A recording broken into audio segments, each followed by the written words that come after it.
80 महत्वपूर्ण प्रश्नों की श्रृंखला में आप सभी लोगों का स्वागत है। मैं विपिन मौर्य आप सभी लोगों का स्वागत करता हूं। आज के प्रश्न बहुत ही इम्पोर्टेंट हैं और हर तरह की परीक्षा में इस तरह के प्रश्न आते हैं और बहुत महत्वपूर्ण प्रश्न ही श्रृंखला में छाट के रखे हुए हैं, तो आप लोग ध्यान से देखेंगे इसको और निश्चित रूप से आपको हर परीक्षा में सफलता मिलेगी। चलिए आगे बढ़ते हैं। क्रांति का जनक किसे कहा जाता है? कई तरह की क्रांतियां हुई हैं, इसमें श्वेत क्रांति के बारे में ऑप्शन आपका जनक कौन है? ऑप्शन आपका है ए वर्गीस कुरियन, बी आपके डॉक्टर हरगोविंद खुराना, सी आपके डॉक्टर होमी भाभा और डी आपके डॉक्टर राजेंद्र प्रसाद हैं। तो इसका जवाब आपका हो जाएगा वर्गीस कुरियन। अगला प्रश्न आपकी स्क्रीन पे है, कर्क रेखा किस राज्य से होकर गुजरती है? बहुत ही इंपॉर्टेंट प्रश्न है। भारत के लगभग 2 भागों में कर्क रेखा बांटती है। 23.5 अंश उत्तरी अक्षांश जो है भारत को 2 भागों में बांटता है, इसी को कर्क रेखा के नाम से जानते हैं। आप इस चित्र को देख रहे होंगे। सबसे नंबर वन आपका गुजरात यहाँ पे है और छोटा सा पोर्शन यहाँ पे राजस्थान का काटता है इसको। पुनः इसके बाद देखिए मध्य प्रदेश का ये पोर्शन है, ये आपके झारखंड का पोर्शन है, ये आपके बिहार का पोर्शन है, ये पश्चिम बंगाल का है, इधर त्रिपुरा और इधर और मिजोरम। ये 8 राज्य आपके ऐसे हैं जो कर्क रेखा को स्पर्श करते हैं। इसमें झारखंड देखिए यहाँ पे दिया हुआ है जो मुख्य रूप से बिहार से अलग हुआ है। तो चलिए आपका ये बन जाता है झारखंड सही हो जाता है। भारत का वह कौन सा स्थान है जहां बंगाल की खाड़ी, अरब सागर तथा हिंद महासागर मिलते हैं? मतलब एक भारत का एक जगह है, नीचे वाले पोर्शन पे यहाँ देखेंगे आप, एक जगह यहाँ पे है जहाँ पर बंगाल की खाड़ी, अरब सागर और हिंद महासागर, मतलब ये जगह ऐसी जगह है जहाँ पर 3 सागरों का पानी इसको टच करता है। कन्याकुमारी, इंदिरा पॉइंट, रामेश्वरम और नारकोइल। कन्याकुमारी तमिलनाडु में है। आप जानते हैं कि इंदिरा पॉइंट जो है भारत का सबसे दक्षिणतम बिंदु है। रामेश्वरम भी लगभग कन्याकुमारी पर ही है और नारकोइल के बारे में पता नहीं में है। तो इसका जवाब हो जाएगा आपका कन्याकुमारी। भारत का सबसे स्थलीय क्षेत्र को लेकर बात करेंगे, भारत का सबसे स्थलीय क्षेत्र, सबसे उत्तरतम स्थलीय क्षेत्र आपका कन्याकुमारी है।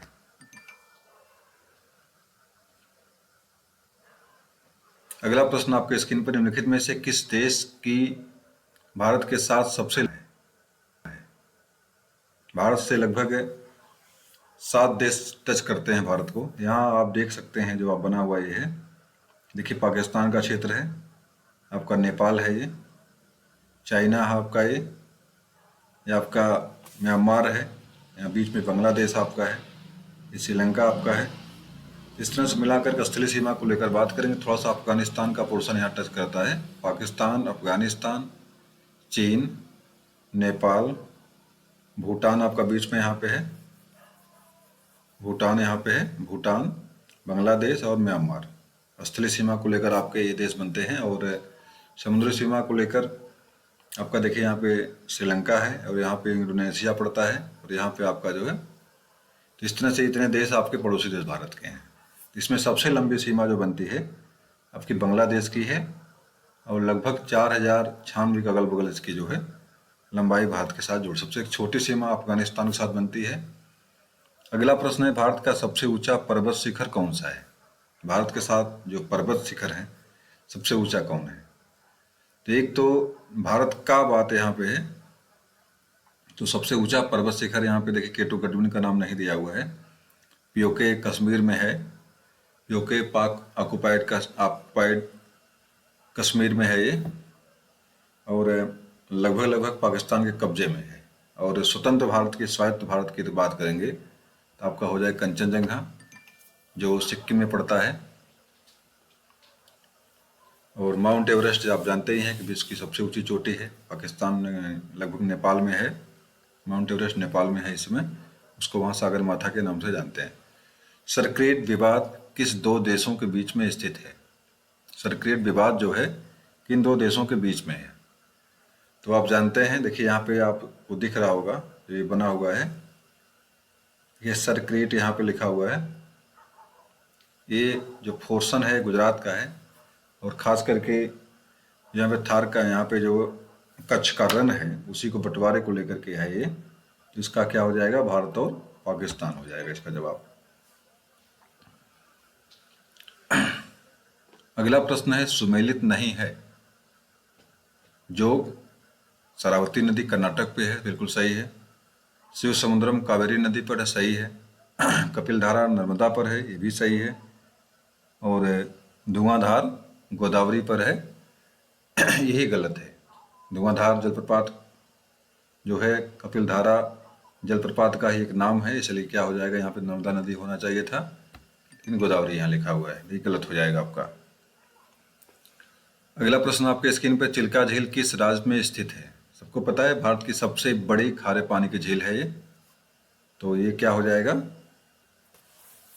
ये आपके उड़ीसा में है। इस तट को हम उत्तरी सरकार तट के नाम से जानते हैं। अगला आ जाइए, हरित क्रांति के जनक नॉर्मन बोरलॉग, जिनका कार्य क्षेत्र मैक्सिको में था, वह मूल रूप से किस देश के निवासी थे? तो मैक्सिको कट गया यहाँ से है, आप जानिएगा। इनका मुख्य रूप से मैक्सिको में काम इन्होंने किया था, लेकिन मूल रूप से निवासी कहाँ के थे? इसका जवाब हो जाएगा आपका संयुक्त राष्ट्र अमेरिका के मुख्य मूल निवासी थे, लेकिन मुख्य रूप से काम इन्होंने जो है मैक्सिको में किया था। इसका ये जवाब सही हो जाएगा। बुद्ध के गृह त्याग का प्रतीक है। बुद्ध ने जो गृह त्याग किया उसका प्रतीक क्या है? घोड़ा है, हाथी है, बैल है, भेड़ है? तो इसका जवाब हो जाएगा आपका घोड़ा जो है बुद्ध के गृह त्याग का प्रतीक है। अगला प्रश्न आपका है, सांची क्यों विख्यात है? जो सांची स्तूप है क्यों प्रसिद्ध है? तो सबसे बड़ी बात है कि विश्व का सबसे बड़ा बौद्ध स्तूप है ये एमपी में पड़ता है, और सम्राट अशोक ने इसका निर्माण करवाया था, तो इसीलिए प्रसिद्ध है ये। अगला प्रश्न है, डॉप्सन इकाई किसके मापन के लिए बनाई गई है? जो डॉप्सन इकाई है किसको मापते? इसका जवाब आपका साफ साफ है, ओजोन घनत्व को मापने, ओजोन घनत्व की मोटाई नापने के लिए जो डॉप्सन इकाई का प्रयोग होता है। अगला प्रश्न आपका है, न्यूटन की खोज के लिए नोबेल पुरस्कार किसे दिया गया था? तो न्यूटन है, न्यूटन का मतलब ईटा पर नाचे सूत्र है। चैडविक इसका जवाब हो जाएगा आपका। जवाब इसका क्या देंगे आप लोग? चैडविक दे देंगे। इलेक्ट्रॉन, प्रोटॉन और न्यूट्रॉन परमाणु के 3 अंग है मुख्य रूप से। अगला आपका है, गुरुत्वाकर्षण के सिद्धांत का प्रतिपादक कौन था? तो इसका गैलीलियो था, कोपरनिकस था, कि न्यूटन था, कि आपका हारार था? तो इसका जवाब क्या हो जाएगा आपका? न्यूटन सही कर देंगे यहाँ पे आप। अगला प्रश्न है, लाइफ डिवाइन पुस्तक के लेखक कौन है? लाइफ डिवाइन, तो इस पुस्तक के लेखक आपके अरविंद घोष थे। लाइफ डिवाइन पुस्तक इन्हीं की है, तो इसका आपका जवाब हो जाएगा डी वाला ऑप्शन, अरविंद घोष। अगला प्रश्न आपके स्क्रीन पर है, भारती की रचनाकार कौन है? इसी पर इन्हें राष्ट्रकवि की उपाधि मिली थी, भारत भारती पर। और देखिए साफ साफ नीचे लिखा भी है, यहाँ पे ध्यान से देखेंगे आप, तो मैथिली शरण गुप्त लिखा हुआ है। इसका जवाब इसी में निहित है, तो इसका जवाब क्या हो जाएगा आपका? मैथिली शरण गुप्त।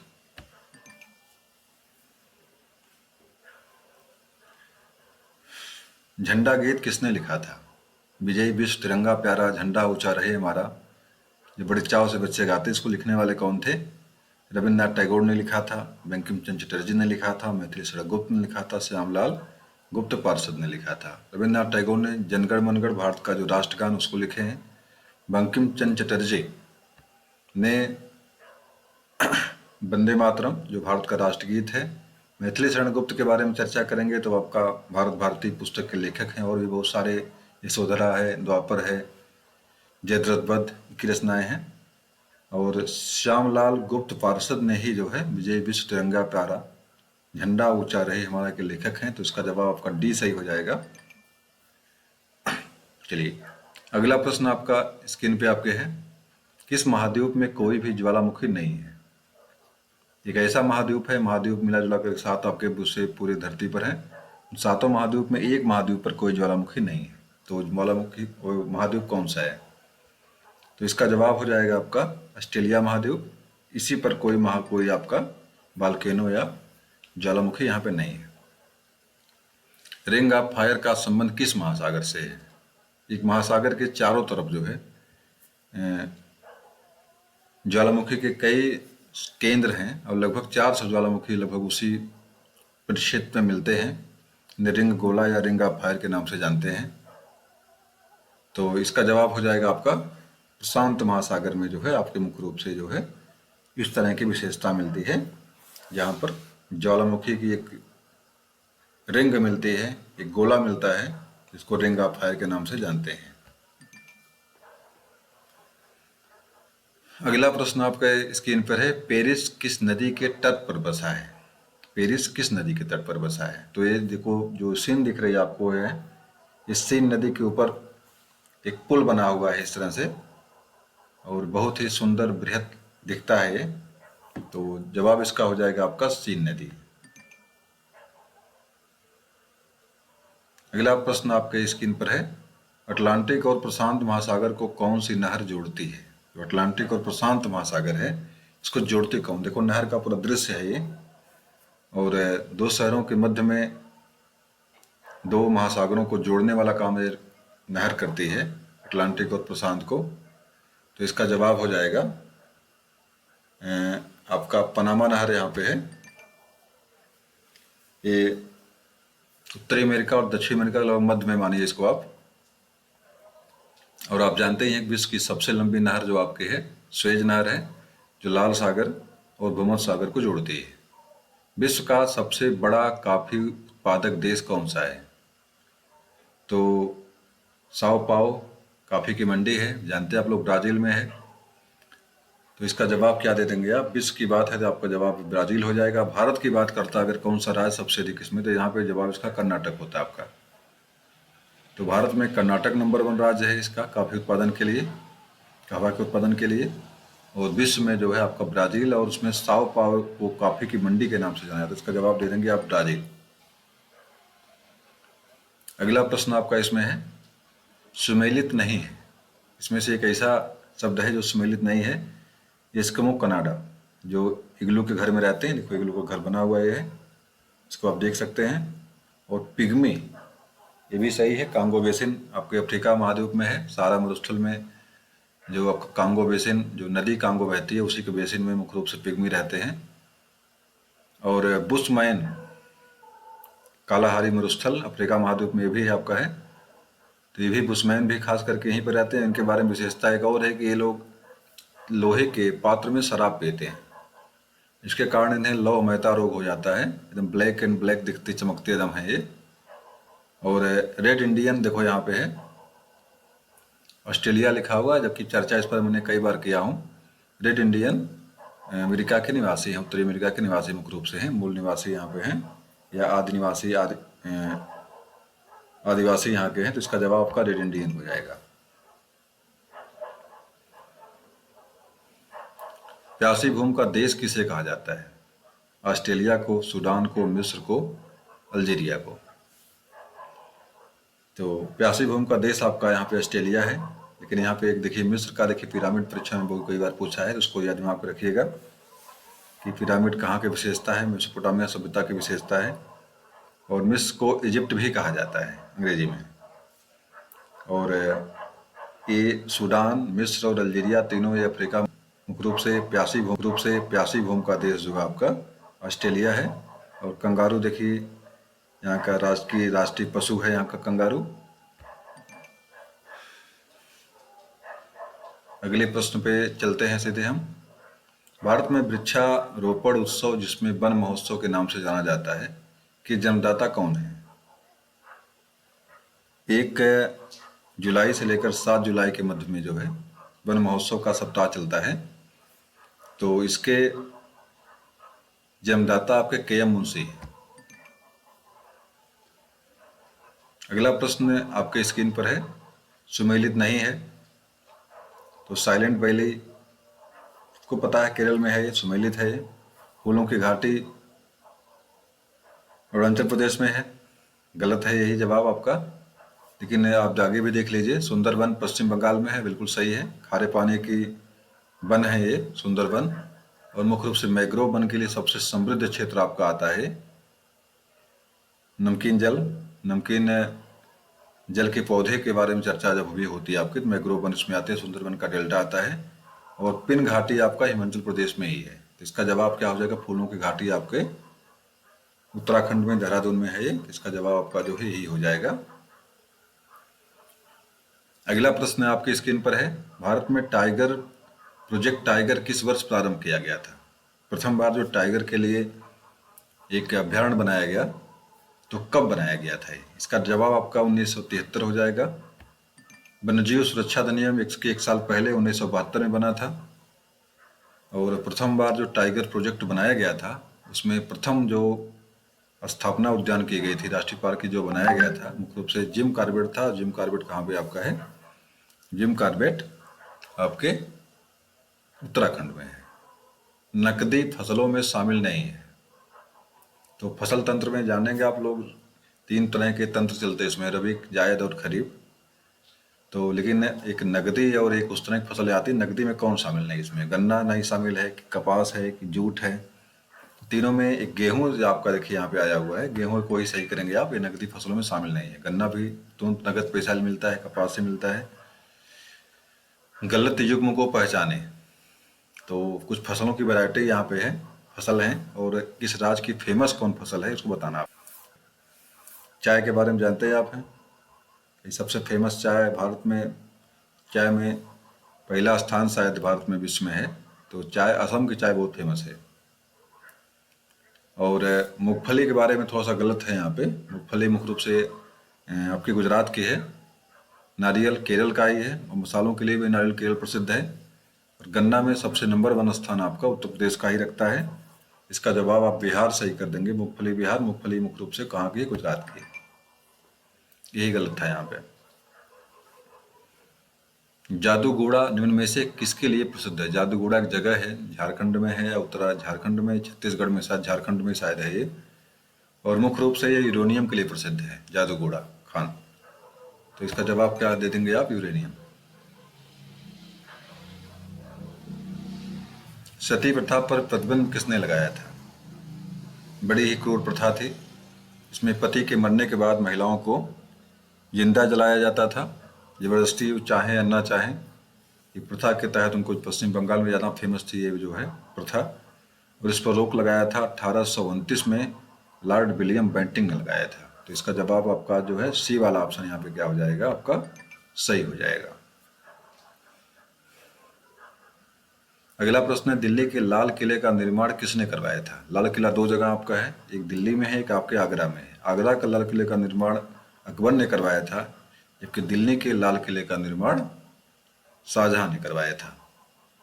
इसका जवाब क्या हो जाएगा आपका? शाहजहां हो जाएगा यहाँ पे। अगला प्रश्न आपके स्क्रीन पर है, गीत गोविंद के रचयिता है? गीत गोविंद महाकाव्य जो आपका है, काव्य जो आपका है, इसके रचयिता कौन है? जयदेव हैं, लक्ष्मण सेन है, गोवर्धन आचार्य हैं, सूरदास है? इसका जवाब आप साफ साफ का हो जाएगा जयदेव। और जयदेव किसके समका, किसके दरबारी थे? तो लक्ष्मण सेन देखो यहाँ पे है।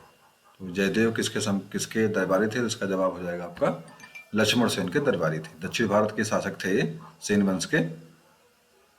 प्रथम भारतीय साम्राज्य किसने स्थापित किया था? कनिष्क ने किया था, कि हर्ष ने किया था, चंद्रगुप्त मौर्य ने किया था, कि समुद्रगुप्त ने किया था? तो प्रथम बार पूरे भारत को एकीकरण करने का जो प्रयास किया था, पूरे भारत को जो इकट्ठा करने का प्रयास मौर्य वंश ने किया था, और उसमें चंद्रगुप्त मौर्य का नाम जो है विशेष रूप से आता है। स्क्रीन पर है प्रश्न, आपके स्क्रीन पर है, न्याय दर्शन के प्रणेता हैं? चरवाक हैं, गौतम हैं, कपिल हैं, जैमिनी हैं? तो न्याय दर्शन, सांख्य दर्शन और वैशेषिक, कई लगभग 6 दर्शन, खड़ दर्शन भारत में प्रसिद्ध हैं। तो इसमें से न्याय दर्शन के प्रणेता कौन हो जाएंगे आपके? गौतम हो जाएंगे। सांख्य दर्शन के कपिल हैं, और चरवाक दर्शन के चारवाक हैं। चलिए आगे आ जाइए। दिलवाड़ा मंदिर कहाँ स्थित है? जैन मंदिर है, पहली बार जानिएगा आप, परीक्षा में कई बार पूछा भी है कि दिलवाड़ा में जैन मंदिर, जवाब है आपका जैन मंदिर है। और ये कहाँ पर स्थित है? राजस्थान में माउंट आबू पर स्थित है ये। अगला प्रश्न आ जाइए, विजयनगर की स्थापना किसने की थी? विजयनगर की स्थापना करने वाले कौन थे? तो इसका जवाब हो जाएगा हरिहर और बुक्का। कृष्णदेव राय वहाँ का शासक था, इसके भी दरबार में नवरत्न रहते थे। तो हरिहर बुक्का ने ही विजयनगर की स्थापना किया था। आ जाइए, अगला प्रश्न आपके है, आईने अकबरी पुस्तक का लेखक कौन था? अकबर, बाबर, अबुल फजल और फिरदौसी। तो आईने अकबरी या बाबरनामा के लेखक कौन था? उसका जवाब हो जाएगा आपका अबुल फजल हो जाएगा। लेकिन काफी बाबर की एक आत्मकथा है जिसको तुझके बाबरी के नाम से जानते हैं, ये भी दिमाग में रखिएगा आप लोग। फिरदौसी ने एक ग्रंथ पूछता है, परीक्षा में बहुत पूछता है, इसको शाहनामा कहते हैं। और ये फारस का इतिहास, फारस का मोहम्मद गजनवी का ये जो है कि दरबारी था। तो इसका जवाब हो जाएगा आपका अबुल फजल। अगली पुस्तक आपकी, अगला प्रश्न आपके स्क्रीन पर है, मयूर सिंहासन पर बैठने वाला अंतिम बादशाह कौन था? आपको जानना है मयूर सिंहासन बनाया किसने था? इसका जवाब आपका है शाहजहां। और अंतिम बादशाह गद्दी पर इस पर जो बैठा था, इसका जवाब था आपका शाह आलम प्रथम। नहीं, मुझे लग रहा मोहम्मद शाह था, देख लेता हूँ जवाब सही क्या। ठीक है, मोहम्मद शाह अंतिम शासक था जो इस सिंहासन बैठा था। बाद में सिंहासन को यहाँ से उठवा ले गया था, उसका नाम याद नहीं आ रहा। चलिए आगे देखिए, अकाल तख्त की स्थापना किसके द्वारा की गई थी? तो गुरु रामदास के द्वारा, गुरु गोविंद के द्वारा, गुरु तेग बहादुर, गुरु नानक। तो क्या सही करेंगे आप लोग जानते हैं गुरु नानक के बारे में। गुरु नानक बौद्ध क्या नाम है, सिख धर्म के संस्थापक थे, और बाकी लोग इसके गुरु हुए हैं, लेकिन इसमें लग रहा है हरगोविंद सही करेंगे इसका यहाँ पे आप। अकाल तख्त में सही है। सर थॉमस मुनरो का संबंध किस बंदोबस्त से था? रैयतवाड़ी, महालवाड़ी, स्थायी बंदोबस्त, उपरोक्त में से कोई नहीं। इसका जवाब आप देख देंगे रैयतवाड़ी। सर थॉमस मुनरो का संबंध जो है रैयतवाड़ी से था। व्यपगत का सिद्धांत किसने दिया था? व्यपगत मतलब लैप्स, हड़प, राज हड़प की नीति जो थी। और तो इसका जवाब हो जाएगा आपका डलहौजी। यहाँ पे कहीं दिख रहा है, डलहौजी आपका हो जाएगा यहाँ पे सी वाला ऑप्शन। डलहौजी ने जो है लैप्स वाला सिद्धांत लागू किया था। भारतीय स्वाधीनता आंदोलन का सरकारी इतिहास, आरसी मजूमदार, बीडी सावरकर, ताराचंद और यस यन सेन। इसका जवाब हो जाएगा आपका डी वाला ऑप्शन। यस यन सेन ने जो है सरकारी इतिहासकार था। पंचवटी में कौन सा समास है? हिंदी से प्रश्न है पंचवटी। मिथिशरण गुप्त ने लिखा भी इसको है, बहुत महत्वपूर्ण है। कैसी एक इसमें एक लाइन बड़ी परीक्षा में पूछता है, चारु चंद की चंचल कीड़े खेल रही हैं जल थल में। शायद पंचवटी से ही आया हुआ ये है। तो इसका समास पंचवटी माने 5 संख्या जिसमें हो, संख्या पूर्वे दृगु। इसका जवाब हो जाएगा आपका दृगु, सही कर देंगे यहाँ पे। कौरवी किस बोली को कहते हैं? मारवाड़ी को, खड़ी बोली को, अवधी को, छत्तीसगढ़ी को। तो इसका जवाब हो जाएगा पश्चिमी बोली की एक भाषा खड़ी बोली है। तो खड़ी बोली को कौरवी के नाम से भी जाना जाता है। तुलसीदास की विकृत भाषा में जो ब्रजभाषा में नहीं है, इसमें से एक कृति ऐसी जो ब्रजभाषा में नहीं है, कवितावली, रामचरितमानस, विनय पत्रिका और गीतावली। इसका मतलब 3 इसमें से ब्रजभाषा में, एक जो है आपके दूसरी भाषा में। तो आप जानते, सभी लोग पता है, रामचरितमानस जो है अवधी भाषा में, बाकी सबके क्या हो जाएंगे आपके ब्रज भाषा में। कवितावली, विनय पत्रिका और गीतावली 3 आपके जो इसमें क्या है ब्रज भाषा में है। रामचरितमानस जो है अवधी भाषा में है। अगला प्रश्न है, अब लौ नसानी अब न नसइयों में कौन सा रस है?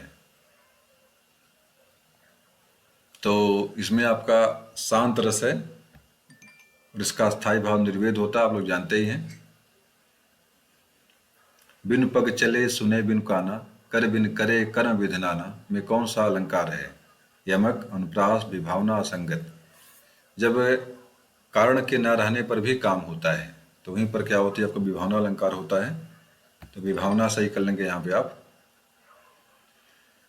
अगला प्रश्न आपके स्क्रीन पर, या अनुरागी चित्त की गति समझो नहीं कोई, ज्यों ज्यों डूबे श्याम रंग त्यों त्यों उज्जवल होए। इसमें से कौन सा अलंकार है? मुख्य रूप से अलंकार है जो आपका अंग्रेजी से आया हुआ है, और अंग्रेजी में इसको ऑक्सीमोरन कहते हैं। आपके हिंदी में इसी का नाम है विरोधाभास। तो आपका जवाब सही हो जाएगा यहाँ पे विरोधाभास। अगला प्रश्न आपके स्क्रीन पर है, वीरों का कैसा हो बसंत। बहुत बढ़िया रचना है, और को किसने लिखा है इसको बताना आपको है। केदारनाथ सिंह, सुभद्रा कुमारी चौहान, अज्ञेय, धर्मवीर भारती। इसका जवाब हो जाएगा सुभद्रा कुमारी चौहान ने इसको लिखा है। अगला प्रश्न आपके स्क्रीन पर है, हिंदी साहित्य का इतिहास लिखने वाले प्रथम लेखक का नाम है। प्रथम लेखक कौन इसके हैं? तो रामचंद्र शुक्ल, गारसा दत्तासी, शिव सिंह सेंगर, मिश्र बंधु। हिंदी साहित्य का इतिहास प्रथम बार जो लिखा था उसका नाम था गारसा दत्तासी। एक मुख्य रूप से फ्रेंच भाषा में लिखा इसने है। रानी केतकी की कहानी के लेखक हैं। रानी केतकी की कहानी के लेखक कौन है? सदन मिश्र हैं, लल्लू लाल है, इंसा अल्लाह खां हैं, या सदा सुखलाल हैं। ये चारों जो लेखक हैं बड़े ही इंपॉर्टेंट हैं। सदन मिश्र ने नासकेतोपाख्यान लिखा है, लल्लू लाल ने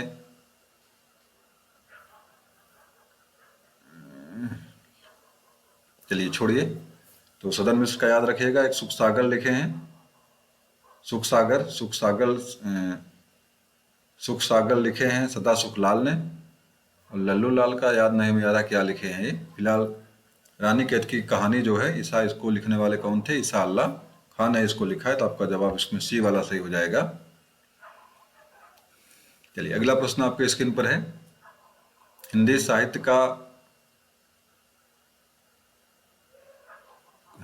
के प्रथम काल को आदिकाल नाम किसने दिया था? तो आदिकाल नाम देने वाले कौन थे इसके? तो इसका आदिकाल नामकरण करने वाले कौन थे? क्या इसमें रामचंद्र शुक्ल ने किया था, हजारी प्रसाद द्विवेदी ने किया था, पंडित राहुल संस्कृतायन ने, या वासुदेव शरण अग्रवाल ने? इसका जवाब हो जाएगा आपका आदिकाल का नामकरण करने वाले कौन थे? हजारी प्रसाद द्विवेदी थे। रामचंद्र शुक्ल ने इसे वीरगाथा काल के नाम से अभिहित किया था। इसका आपका जवाब हो जाएगा हजारी प्रसाद द्विवेदी। अगला प्रश्न है, आदिकाल के नामकरण को लेकर सुमेलित नहीं है। मतलब जो कवियों ने या लेखकों ने जो नामकरण दिया है आदिकाल को, इसमें से एक गलत है। इसमें से रामचंद्र शुक्ल ने इसको वीरगाथा काल कहा, बिल्कुल सही है। पंडित राहुल संस्कृतायन ने इसे सिद्ध सामंत काल कहा, यह भी सही है। हजारी प्रसाद द्विवेदी ने इसे आदिकाल कहा है, ये भी सही है। और राम कुमार वर्मा ने इसे जो है बीज बपन काल कहा है, ऐसा ये गलत है। आपका मुझे लग रहा है मिश्र बंधु ने ये नाम दिया हुआ है। राम कुमार वर्मा का कुछ नाम और है, तो इसका जवाब में लग रहा है डी वाला चेक करते हैं। चलिए यही सही है। तो राम कुमार वर्मा का जो है इसका नाम जो था, चलिए ठीक है, बाद में देखा जाएगा। हिंदी के प्रथम कवि को लेकर सुमेलित नहीं है। क्या सुमेलित नहीं है? हिंदी के प्रथम कवि को लेकर के जो नामकरण किए गए हैं, किसने किस कवि को प्रथम माना है? तो सरहपाद, पंडित राहुल संस्कृतायन बिल्कुल सही है। राम कुमार वर्मा ने कहा, यह भी सही है। राजामुंद चंद्रधर, राजामुंद को चंद्रधर शर्मा ने प्रथम कवि माना है। अमीर खुसरो को राम कुमार वर्मा ने प्रथम कवि माना है। तो अमीर खुसरो वाला यही सही हो जाएगा, क्योंकि राम कुमार वर्मा ने जो है अमीर खुसरो को प्रथम कवि नहीं माना है। राम कुमार वर्मा ने स्वयंभू को प्रथम कवि माना है। इसका जवाब डी वाला सही होना चाहिए, तो डी वाला सही है। अलग बात है कि अमीर खुसरो ने प्रथम बार शुद्ध हिंदी में जो है रचनाएं अपनी की हैं। अगला बड़ा इंपॉर्टेंट प्रश्न है, आल्हा खंड का दूसरा नाम क्या है? बहुत चाव से लोग सुनते हैं, जय दिन जन्म भयल आल्हा के धरती दूसरा ढाई हाथ में लिखा, बंगाल भाषा में लिखा हुआ है। तो इसका अन्य नाम क्या है? मुख्य रूप से आल्हा खंड तो नाम है नहीं, कोई किसी ने लिखा नहीं है। तो इसका वास्तव में आया कहाँ से है? खुमान रासो से है, ये विजयपाल रासो से है, हमीर रासो से, परमाल रासो से है। तो जगनिक ने परमाल रासो लिखा है, और परमाल रासो का एक अंग आपका आल्हा खंड है। इसका जवाब आप डी सही कर देंगे। अगला प्रश्न है, भक्ति काल को हिंदी का स्वर्ण युग किसने कहा है? तो भक्ति काल जो था वास्तव में स्वर्ण युग के नाम से प्रसिद्ध है। ग्रियर्सन ने कहा इसे है, मिश्र बंधु ने कहा है, रामचंद्र शुक्ल ने कहा, हजारी प्रसाद द्विवेदी ने कहा। किसने कहा ये? इसका जवाब हो जाएगा आपका ग्रियर्सन। ग्रियर्सन ने जो है भक्ति काल को हिंदी का गोल्डन एज या स्वर्ण युग के नाम से जाने जाते कहा है। कबीरदास के गुरु कौन थे? बिल्कुल सही, रामचंद्र, राघवानंद, दयानंद और रामानंद। कबीर गुरु क्या नाम था? रामानंद नाम था इनके। डी वाला ऑप्शन सही हो जाएगा। और कबीर की जो रचनाएं हैं बीजक के रूप में संकलित हैं। 3 भाग इसके हैं, साखी, शबद और रामायणी। मुख्य रूप से कबीर की रचनाओं का संकलन धर्मदास ने किया था। और यहीं से एक चीज़ और जानिएगा, इनके बारे में जो कहा जाता है, मत्स्य कागज छुओ नहीं, कलम गहो नहीं हाथ। तो मुख्य रूप से जो भी बोले, लिखे या जहाँ पे कुछ भाषण दिए, उनको मुख्य रूप से लिखने वाला काम धर्मदास ने किया था। और ये हो जाएगा आपका रामानंद है इसका उत्तर, डी वाला ऑप्शन। कबीरदास की कबीरदास को भाषा का तानाशाह किसने कहा है? सबको पता है, बार बार बताया गया इसको है। तो इसको कहने वाले कौन है? हजारी प्रसाद द्विवेदी। अगला प्रश्न आपके स्क्रीन पर है, केशव दास के बारे में सुमेलित नहीं है। केशव दास के बारे में सुमेलित नहीं। कठिन काव्य का प्रेत, भाई बिल्कुल सही, इन्हीं को कहा जाता है। बड़े कठिन लिखते हैं, समझ में नहीं आता है। बी वाला ऑप्शन, रीत एवं भक्ति काल के सेठ दोनों कालियों में ये रहे हैं और मुख्य रूप से सेठ के रूप में, पुल के रूप में जाने जाते हैं। बिल्कुल सही है। विज्ञान गीता के लेखक यही हैं, ये भी सही है। रामचंद्रिका, जहांगीर जस चंद्रिका और विज्ञान गीता, नक्सिक, ये सारी रचनाएं इनके हैं। रीतिबद्ध कवि नहीं है, इसमें जवाब डी आपका सही हो जाएगा। ये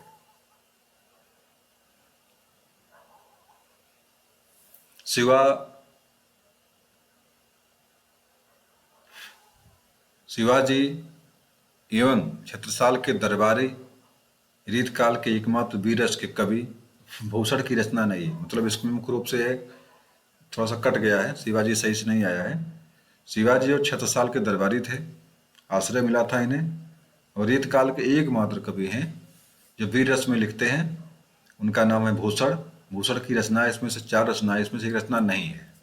कौन सी नहीं? शिवा बाबनी है कि नहीं, छत्रसाल दशक है कि नहीं, शिवराज भूषण और रामचंद्रिका। देखिए यहाँ पे स्पष्ट है रामचंद्रिका लिखा हुआ है और रामचंद्रिका लिखने वाले केशवदास हैं। इसमें आपका डी वाला ऑप्शन आप सही कर देंगे। बाकी सारी रचनाएं जो है छत्रसाल की है, नहीं क्या नाम है, भूषण की ही है। दीवान ए अमीर कोही नामक की स्थापना, विभाग की स्थापना दिल्ली के किस सुल्तान ने की थी? दीवान ए कोही। तो इसमें मोहम्मद बिन तुगलक का नाम खास करके आता है, सही कर देंगे इसको आप, डी वाला ऑप्शन। अगला प्रश्न है, किस गोलमेज सम्मेलन में कांग्रेस ने प्रतिभाग किया था? मात्र एक सम्मेलन, ऐसा 3 होते हैं, 1930, 1931 और 1932। इसमें से द्वितीय में गांधी जी ने प्रतिभाग किया था, द्वितीय वाले में, दूसरे वाले में। तो इसका जवाब बी वाला आपका सही हो जाएगा। और एक अम्बेडकर ऐसे व्यक्ति थे जो तीनों में प्रतिभाग किए थे, प्रथम में भी, द्वितीय में भी और तृतीय में भी। गांधी जी द्वारा भारत में प्रारंभ किया गया प्रथम सत्याग्रह था। गांधी जी बापू के नाम से जाने जाते हैं, राष्ट्रपिता कहे जाते हैं। नेकेड फकीर चर्चिल ने कहा था इन्हें। तो प्रथम बार किस सत्याग्रह में प्रतिभाग किए थे, प्रारंभ कौन सा किया था? तो इसका जवाब है आपका चंपारण सत्याग्रह, 1917 का डेट है ये। कौन सही सुमेलित नहीं है? भोटिया उत्तर प्रदेश, खासी मेघालय। आप जानते ही हैं खासी माने गारो खासी जयंतियाँ, 3 जनजातियाँ हैं और 3 पहाड़ियाँ हैं, उसी पर 3 जनजातियाँ रहती हैं। ये जगह मेघालय में सबसे अधिक वर्षा यहीं पर होती है। संथाल झारखंड, ये भी सही है। टोडा तमिलनाडु। भोटिया वाला जवाब आपका ही गलत है, पहला वाला।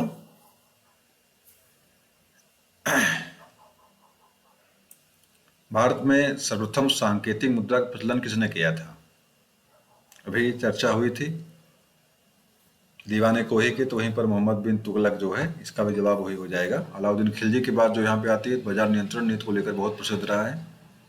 रेडियोधर्मी पदार्थ उत्सर्जित करते हैं, क्या उत्सर्जित करते हैं? अल्फा कण, गामा कण और बीटा कण और सभी। तो इसका जवाब क्या दे देंगे आप?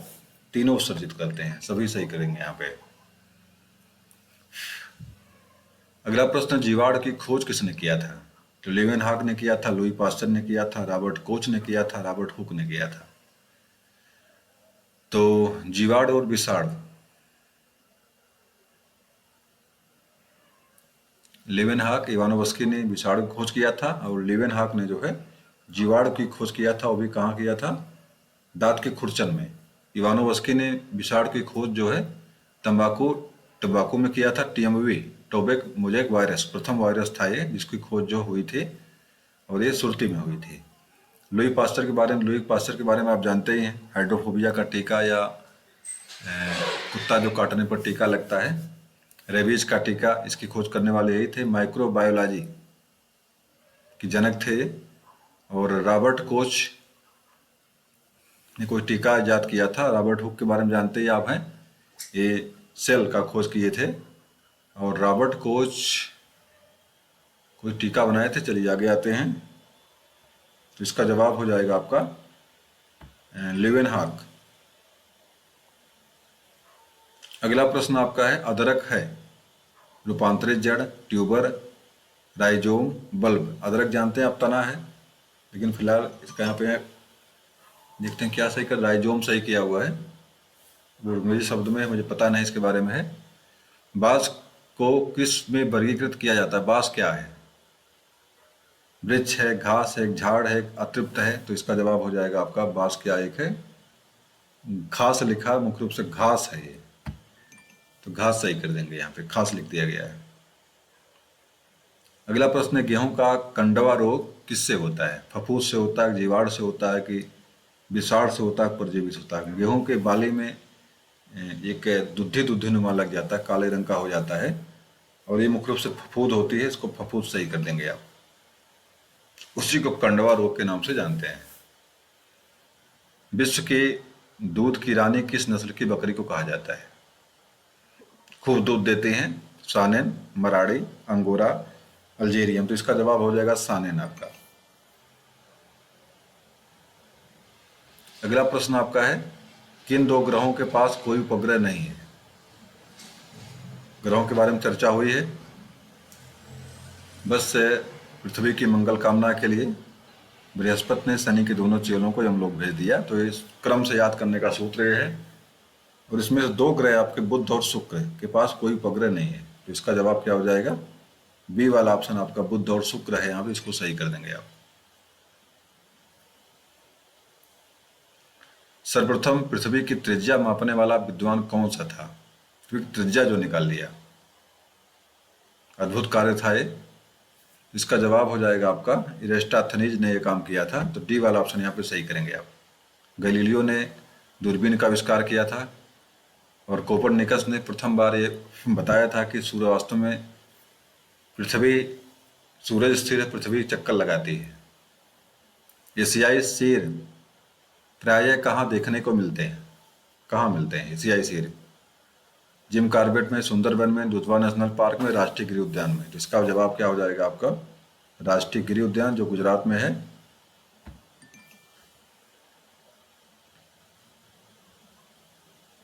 कौन ग्रीन हाउस गैस नहीं है? इसमें से एक गैस ऐसी जो ग्लोबल वार्मिंग पैदा नहीं करती है। कार्बन डाइऑक्साइड तो नंबर 1 है, क्लोरोफॉर्म, मीथेन, नाइट्रिक ऑक्साइड, ये सभी आपके ग्लोबल वार्मिंग में। मात्र एक हाइड्रोजन गैस ऐसी है जो हल्की होती है और ऊपर उड़ जाती है, इसलिए ग्लोबल वार्मिंग पैदा नहीं करती है।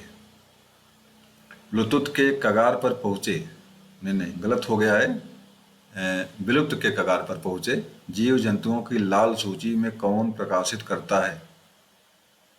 तो जो जो विलुप्त प्रजातियां होती हैं, पृथ्वी से विलुप्त हो रही होती हैं, उनको प्रकाशित कौन सी करता है? इसका जवाब क्या हो जाएगा आपका? अंतर्राष्ट्रीय प्राकृतिक संरक्षण संघ, ICUN। तो इसका सी जवाब सही कर लेंगे आप। अंतरिक्ष यात्री को आकाश का रंग कैसा दिखाई पड़ता है? जो भी एस्ट्रोनॉटिस्ट हमारे होते हैं, जो अंतरिक्ष में जाते हैं, उनका आकाश रंग दिखाई कैसे पड़ता है? आकाश का रंग कैसा दिखता है उनको? इसका जवाब मैंने कई बार बताया आपको है कि इसमें आकाश का रंग काला हो जाता है। काला होने का कारण क्या है? मुख्य रूप से कारण क्या है कि आकाश, सूरज की जो किरणें निकलती हैं, वहाँ व्यवधान कोई नहीं होता है, सब के सब बाहर चली जाती हैं, और इसी कारण आकाश का रंग कैसा दिखाई पड़ता है? काला दिखाई पड़ता है। पहला वाला सही कर देंगे यहाँ पे। कंप्यूटर का दिमाग कहा जाता है? जो कंप्यूटर होता है उसका दिमाग किसे कहते हैं? तो इसका जवाब हो जाएगा आपका CPU, सेंट्रल प्रोसेसिंग यूनिट। और अंतिम प्रश्न आपका है, कंप्यूटर की बिल्ट इन मेमोरी है? रोम है, रोम है, रैम है और पीरोम है। रीड ओनली मेमोरी, जिसको आप मात्र पढ़ सकते हैं, ये आपका रीड ओनली मेमोरी होता है, और बी वाला ऑप्शन यहाँ पे सही कर देंगे। और इस तरह से आपकी प्रश्नोत्तरी क्या हो गई, समाप्त होती है। सभी